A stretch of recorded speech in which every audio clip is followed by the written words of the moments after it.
చేసి నమ్మకం చెప్పేసి ఓకే చెప్పుకుని వెళ్ళిపోతా ఉన్నాం.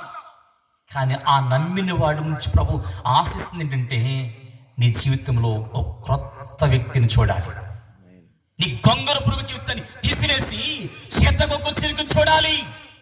నీలో ఉన్న రాక్షసత్వం తీసేసి నేను సాత్వికుడు చూడాలి. నీలో ఉన్న ఆ పాపపు జీవితం తీసేసి ఒక నీతిమంతుడు చూడాలి. నువ్వు మందిరములో నమ్మకంగా ఉంటే సరిపోదు. నీ జీవితాన్ని ప్రభుకి సంపూర్ణంగా సమర్పించుకోవాలి. రోమపత్రిక 12 సజీవ యాగముగా మీ దేహము దేవునికి సమర్పణ చేయండి. స్తోత్రం చెప్పరే. నమ్మేవు కానీ చేయరాని పనులన్నీ చేస్తావు. నమ్మేవు, మందిరికి వస్తున్నావు చేస్తున్నావు, కానీ చేయకూడని పనులన్నీ ద్వారా జరుగుతుంటే దేవుడు ఎన్నిసార్లు ఏడుస్తాడు, ఎన్నిసార్లు స్త్రీపెడతావు. అందుకు మారు మనసు సంబంధించిన చెప్పిన అపోస్తుల కార్యం పరిశుద్ధంగా. అసలు మారు మనసు దేనికి? మారు మనసు పొంది దేనికి మారు మనసు పొందాలి? నువ్వు దేనికి మారు మనసు రావాలి? అపోస్తుల కార్యం పరిశుద్ధ గ్రంథంలో దేవుని వాక్యం ఒకసారి మీరు జ్ఞాపకం చేస్తాను చూడండి. దయచేసి ఆ వచనమును ఒకసారి 11:18 11:18 వారు ఈ మాట విని మరేమీ అడ్డము చెప్పక అట్లయితే అన్ని జనులకును దేవుడు జీవార్థమైన మారు మనసు. ఏ మారు మనసు పొందాలి?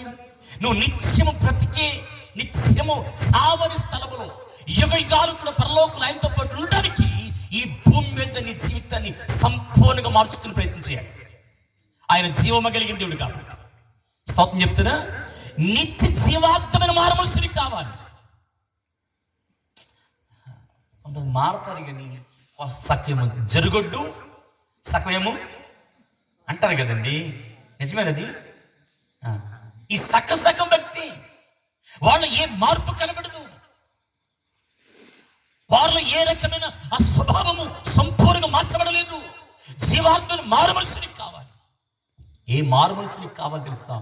అపోస్తుల కార్యములు పరిశుద్ధ గ్రంథం కొంచెం ముందుకు వెళ్దాం దయచేసి.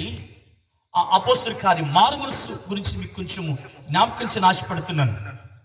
దయచేసి 5:31 ఇశ్రాయేలుకు మారు మనసును పాప క్షమాపణ దయచేయుటకు దేవుడు అధిపతిగాను రక్షకునిగాను తన దక్షిణస్థ బలముతో హెచ్చించి ఉన్నాడు. స్తోత్రం చెప్దామా.